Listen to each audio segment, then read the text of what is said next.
It was an April afternoon when it happened. The kind of quiet, peaceful day that made me feel as if Pine Tree National Park was all mine. I was halfway through my rounds, weaving through the forest trails, enjoying the fresh spring air, when I heard a loud, unmistakable crack. It wasn't the sound of a squirrel darting across twigs or even a heavy branch giving way. It was the deep snap of something weighty moving through the trees. I froze as I turned. There, about 15 feet away, was a creature that made me second-guess every bit of my woodsmanship. It was enormous, with a thick, shaggy coat of brown hair that looked almost tidy, like it had been brushed back with the care of a woodland barber. It stared at me, and I stared back, both of us motionless.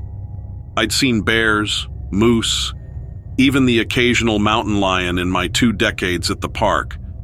But this was different. No, this was something entirely new. The creature stood tall, shoulders as broad as a fallen log, with arms that hung low and long. Its face had an expression of intelligence, a keen, curious look I hadn't seen in any animal's eyes before. There was no malice, no danger, just interest, as though it was trying to size me up the same way I was sizing it up. I felt like an intruder in my own park. As I continued to stare, the creature raised one large hand.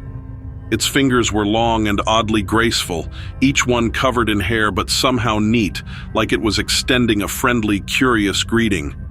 Then, in an almost comical gesture, it pointed in the direction of the nearby picnic area where campers would soon gather for lunch.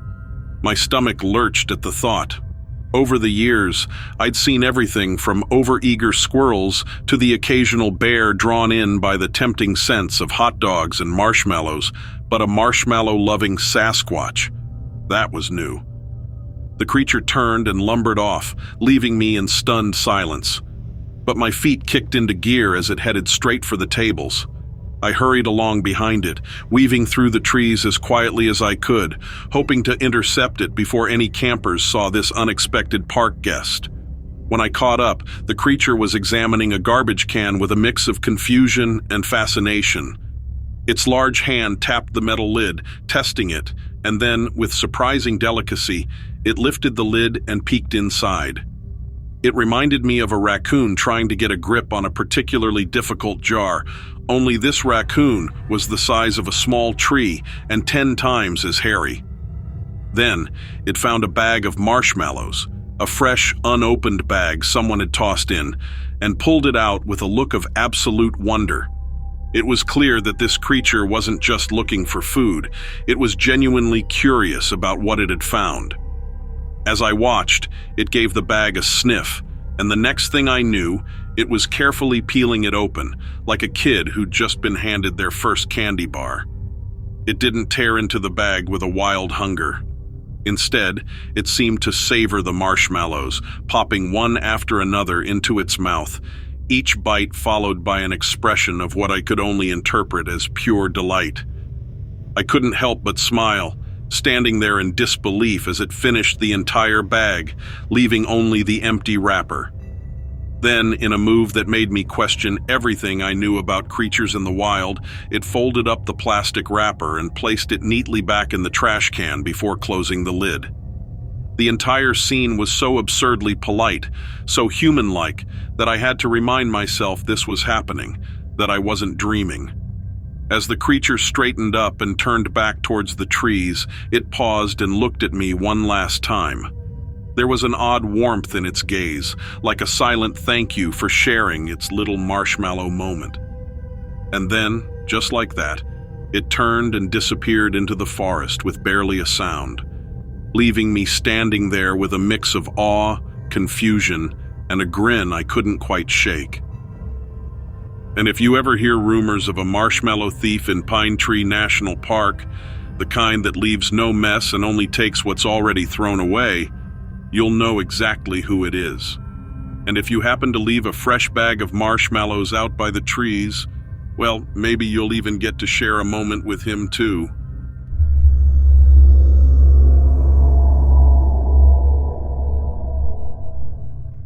Once upon a time, there was a sailor named Nicholas who worked in the Navy.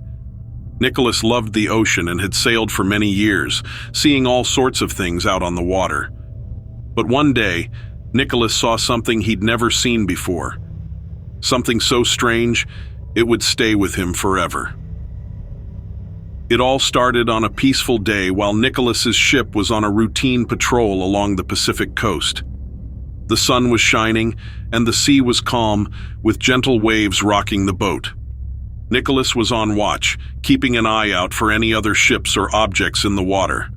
Everything seemed normal, and he expected it to stay that way. But then, as Nicholas looked out over the water, he noticed something odd. In the distance, he saw a shape in the water, large and moving slowly. At first, he thought it might be a whale. After all, he'd seen many whales before. But as he watched, he realized this creature was unlike anything he'd ever seen.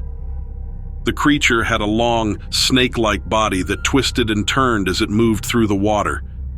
It wasn't just swimming. It was gliding, almost like it was dancing on the waves. Its skin was dark and shiny, catching the sunlight in a way that made it glisten, and Nicholas couldn't look away. He called over a few other sailors, and they all stood together, staring at this strange animal. The creature got closer to the ship, and everyone on board began to feel a mix of excitement and fear. It was so big, as long as the ship itself, maybe even longer. The creature swam slowly around the ship, as if it was curious about the people on board. Nicholas could see it up close now, its skin covered in strange, swirling patterns that looked like symbols or markings. The sailors were both fascinated and frightened, watching every move the creature made. Then, suddenly, it let out a sound, something that wasn't exactly a roar, but more like a strong hum. The noise was so powerful that Nicholas felt it in his bones. The whole ship went silent, and every sailor stood still, feeling the mystery and awe of this massive animal. As the creature circled the ship, Nicholas noticed more details. It wasn't just its size that was amazing. It moved gracefully, seeming to glide through the water effortlessly. And those strange patterns on its body, they almost seemed to glow faintly. Nicholas couldn't tell if it was reflecting light or if there was something magical about the creature. Everyone was tense, wondering if the creature was dangerous. But it didn't act aggressively. It simply continued to swim around them, watching the ship and the people on it with what seemed like curiosity. After a few minutes, it dove under the ship, and Nicholas lost sight of it. A wave of worry washed over him. They had no idea where the creature was or if it was coming back. Suddenly, it appeared on the other side of the ship, seeming to show off as it surfaced and dove again. It moved quickly and elegantly, like it was playing a game. The ship's captain made a bold decision. He decided to follow the creature to see where it would lead them. Slowly, the ship began to move, keeping a safe distance. To everyone's surprise, the creature didn't seem to mind. It almost felt like it was guiding them somewhere. They followed it for hours, leaving the coast far behind as they sailed into deeper, darker waters. The sun started to set, casting a golden glow over the ocean. Finally, the creature led them to an area of calm, dark water. The surface was still and smooth, with only the gentle ripples from the creature's movements. Then, to their amazement, other creatures began to appear. Smaller versions of the first creature, they rose from the deep, gathering around the ship.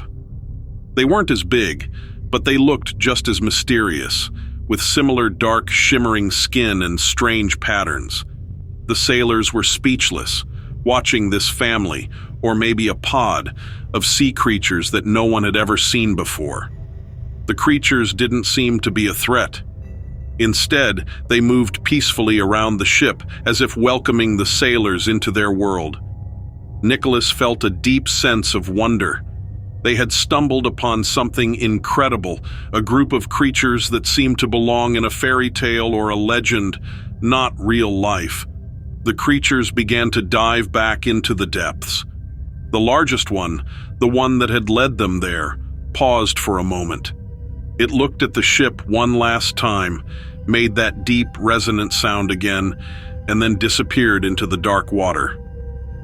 The captain decided it was time to head back. The sailors felt both thrilled and sad. They knew they'd witnessed something extraordinary, something most people could only dream of. As they sailed back, Nicholas felt a deep respect for the ocean and its mysteries. He had always known the sea was full of wonders, but now he understood there were things out there that were beyond human understanding. He wondered what else might be hidden in the deep waters, waiting to be discovered.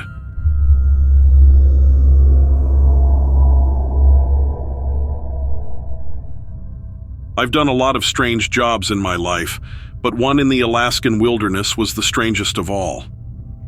It was evening, and the sky was painted in shades of pink and purple. I was near Denali, where mountains stand far away, and the world feels wide and quiet. My job was to check in on an old man named Marty, who lived in a cabin out here. I visit Marty twice a year to help with repairs.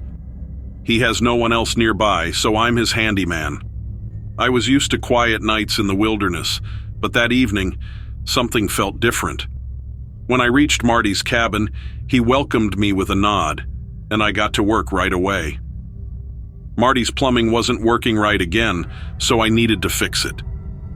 It amazed me that he had running water this far out. I made a mental note to ask him how he managed it, but as I unpacked my tools, I couldn't shake the feeling that something was watching. Out there in the wilderness, it's usually peaceful. The wind rustles through the trees, and sometimes you hear birds or small animals moving around. But that night, there was no sound at all. Not a single bird chirped or leaf rustled. As I worked on the repairs, I heard a strange clicking sound. It wasn't like anything I'd ever heard before. Soft, steady, and almost mechanical. I paused, listening carefully, but the sound stopped as suddenly as it had started. I looked around, expecting to see some animal, but nothing was there. I brushed it off, thinking maybe it was a trick of the wind or an echo from the pipes. But the feeling of being watched didn't go away. When I finally finished for the night, Marty offered me the guest room, which he always prepared for my visits. I tried to relax, but sleep wouldn't come. The silence was pressing down on me, and that eerie feeling lingered. I told myself it was just nerves. I was in the middle of nowhere, after all, so strange sounds and quiet nights were to be expected. Then, the clicking sound returned, louder this time, echoing through the cabin. My heart started pounding as I listened. I told myself it was probably just an animal, or maybe a loose part of the cabin settling in the cold. But then I looked out the window, and I froze. At the edge of the trees, something moved. It was pale, almost glowing under the strange twilight sky. The creature was crawling low to the ground, moving in a way that wasn't quite human. I blinked, trying to make sense of what I was seeing. It looked like a person on all fours, but something was horribly wrong. Its limbs were too long and thin, its body twisted in ways that made my stomach turn. The creature stopped at the edge of the trees, and for a moment, it looked straight at me. Its eyes were large, black, and empty, as if they were holes instead of eyes. It had no nose and only a wide open mouth, but no teeth or lips, just a gaping hole. I couldn't move, couldn't breathe. I just stared, trapped in fear. After what felt like an eternity, the creature turned and disappeared into the forest, moving as quickly as it had appeared. I stood there, unable to shake the image from my mind.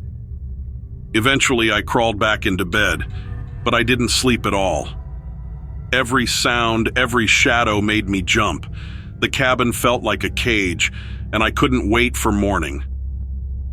When dawn finally arrived, I packed up my things and told Marty about the creature. He chuckled, saying I probably just had a bad dream, but I knew what I'd seen. I finished my repairs and left as soon as I could, feeling an overwhelming sense of relief as I drove away from Marty's cabin. Since that night, the memory of the creature has haunted me. Sometimes, when I'm alone in the evening, I hear that strange clicking sound in my mind, and I feel that unsettling silence again. I've heard people talk about strange creatures in the woods, tales told over campfires, and in whispers at bars. They call it the crawler, and people say it's something from another world, something not meant to be seen by us. I don't know what it was or where it came from, but I know this. I'll never forget those empty black eyes staring at me from the edge of the trees. And now, the twilight no longer feels peaceful to me. It feels like a place where things from nightmares come alive, waiting just out of sight.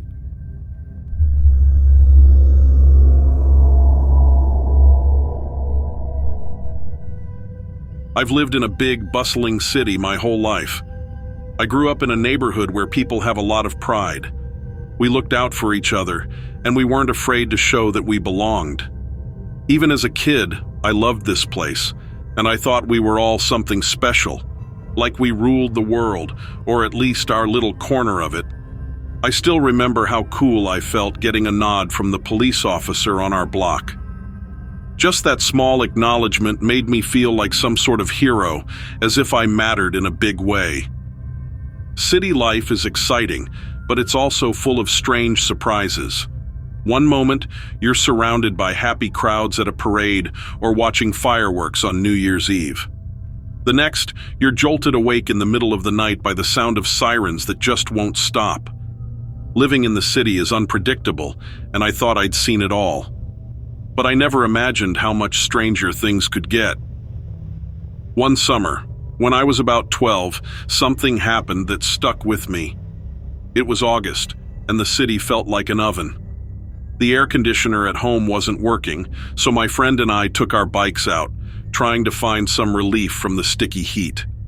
Riding our bikes was the only way to feel even a hint of cool air. While we were out, something caught my eye near a storm drain. It was quick, just a flash of yellow, like two small glowing lights staring at us from the darkness. For a split second, it reminded me of a scene from a scary movie I'd watched about a creepy clown lurking in the sewers. I shook it off, thinking my imagination was running wild, but those yellow eyes stuck with me. I never really forgot them. Years passed, and I grew up, still living in the city. School wasn't my thing, so I didn't go to college. Instead, I got a job right out of high school working for the city. It wasn't glamorous, but it was a good job with health insurance, and I could help my mom with her medical bills. She needed medication for her blood pressure, and this job made sure I could take care of her. Eventually, I worked my way up from being a helper to an inspector, checking out the city's massive sewer tunnels on my own. The sewers in our city are what they call combined sewers. That means rainwater and waste all flow through the same huge pipes which run under the city. My job was to go down into those tunnels, especially before storms, to make sure everything was clear and working properly. Most days, it was a quiet job. Just me, my flashlight, and the endless concrete tunnels. One day, though, something unusual happened. I went down into a large sewer tunnel, expecting the usual routine. But I immediately noticed the water level was much higher than normal. It hadn't rained in over a week, so I couldn't understand why there was an extra 2 or 3 feet of water. That was the first thing that seemed strange. Then, I saw something moving in the water. At first I figured it was a raccoon or maybe someone's lost pet. Small animals get stuck in the sewers more often than you'd think, and usually I have to call animal control. But as I looked closer, I realized this thing was too big to be a raccoon. It was sliding through the water, and I could just make out a rough, scaly texture. My mind started racing. Stories about alligators living in the sewers flooded my brain. I'd always thought they were just myths. I froze, watching as this strange creature moved through the water. I pointed my flashlight at it, trying to get a better look, but then it disappeared down the tunnel, just out of reach. I tried to convince myself that maybe it was just a piece of debris, a log or something. But then I noticed something even stranger. In the darkness, a little farther down the tunnel, I saw not one, but 5 sets of yellow eyes, all watching me. I couldn't believe it. There they were, just like the eyes I'd seen as a kid. They were bright yellow, shining in the dark, all staring right at me. One of them even blinked, and that was enough for me. I scrambled up the ladder and bolted across the parking lot to my truck, where I finally felt safe. Later, I got another inspector to come back with me, but when we checked the tunnel, there was nothing unusual. No sign of extra water, no mysterious creatures, and certainly no yellow eyes.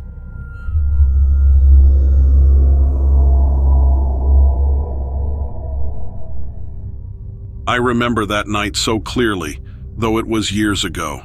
I had been walking past St. Bridget's Church, a small old building sitting quietly at the edge of town. Its walls were tall and cold, built from stones that seemed like they had absorbed centuries of prayers and secrets. At night, the church looked eerie, with dim lights. It was close to midnight, and the streets were empty. The only sound was the gravel under my feet. I wasn't planning to stop, just passing by as I always did. But something strange made me pause. Out of the corner of my eye, I noticed movement near the church's entrance, near the large glass window that faced the road. A faint glow flickered from within, pale and unsettling, like a candle flame caught in a gust of wind. I felt a shiver, and though my mind told me to keep walking, my feet were rooted in place. Peering closer, I realized that the glow was not a candle, but something else, something that seemed alive.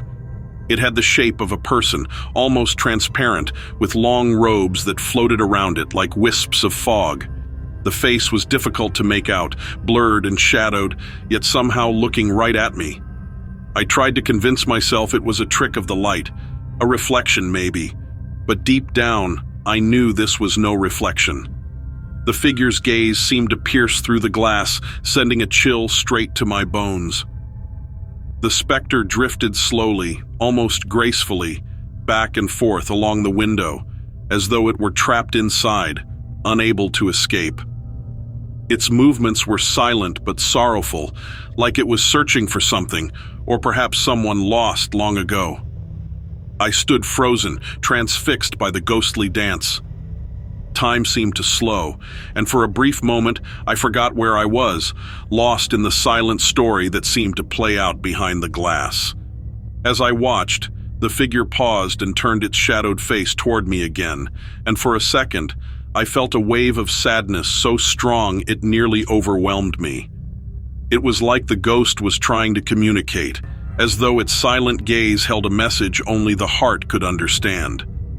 Then, as quickly as it had appeared, the figure began to fade, its edges blurring until there was nothing left but a faint shimmer, and then nothing at all. The church stood empty and dark, the glass window reflecting only the quiet night outside. I stood there, staring, for a long while after the specter had vanished. My mind struggled to grasp what I had just seen. I walked away. Yet I couldn't shake the feeling that the ghost's sad eyes had somehow followed me, lingering in my thoughts. Even now, when I pass by St.